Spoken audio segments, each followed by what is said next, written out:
സംസ്ഥാനത്ത് ജനുവരി മാസത്തെ ക്ഷേമ പെൻഷൻ വിതരണം അവസാന ഘട്ടത്തിലേക്ക് കടക്കുകയാണ്. ബാങ്ക് അക്കൗണ്ട് വഴി പെൻഷൻ ലഭിക്കുന്നവർക്ക് ഭൂരിഭാഗം പേർക്കും തുക ക്രെഡിറ്റ് ആയിട്ടുണ്ട്. കൈകളിൽ പെൻഷൻ ലഭിക്കുന്നവർക്കുള്ള വിതരണവും പൂർത്തിയായി വരുന്നു. പെൻഷൻ തുക ലഭിക്കാത്തവർ തങ്ങളുടെ ബയോമെട്രിക് മസ്റ്ററിംഗ് കൃത്യമായി ചെയ്തിട്ടുണ്ടെന്ന് ഉറപ്പുവരുത്തുക. മസ്റ്ററിംഗ് ചെയ്യാത്തവർക്ക് തുക മുടങ്ങാൻ സാധ്യതയുണ്ട്. അതേസമയം ഇതുവരെ വരുമാന സർട്ടിഫിക്കറ്റ് ഹാജരാക്കാത്തവർക്കുള്ള അവസാന തീയതി ജൂൺ 30 വരെ നീട്ടിയിട്ടുണ്ട്. അതുപോലെ തന്നെ നോൺ റീമാരേജ് സർട്ടിഫിക്കറ്റ് ഹാജരാക്കാനുള്ള അവസാന തീയതി മാർച്ച് 31 മുടക്കം കൂടാതെ പെൻഷൻ തുടർന്നും ലഭിക്കാൻ ഈ രേഖകൾ ഹാജരാക്കാത്തവർ എത്രയും പെട്ടെന്ന് തന്നെ ഹാജരാക്കേണ്ടതാണ്. സംസ്ഥാന ബജറ്റിൽ സ്ത്രീ സുരക്ഷാ പദ്ധതിയുടെ വിതരണത്തിനായി 3820 കോടി രൂപയാണ് വകയിരുത്തിയത്.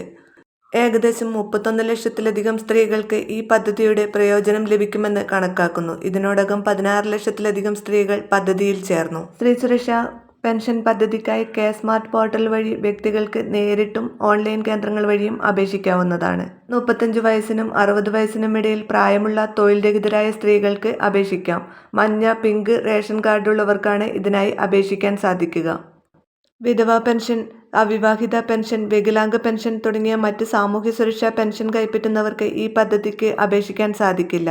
തുക വിതരണം ഈ മാസം മുതൽ ഉണ്ടാകുമെന്നാണ് റിപ്പോർട്ടുകൾ സൂചിപ്പിക്കുന്നത്. നിലവിലെ സ്ഥിതി അറിയാൻ അപേക്ഷകർക്ക് സ്റ്റാറ്റസ് ചെക്ക് ചെയ്യാവുന്നതാണ്.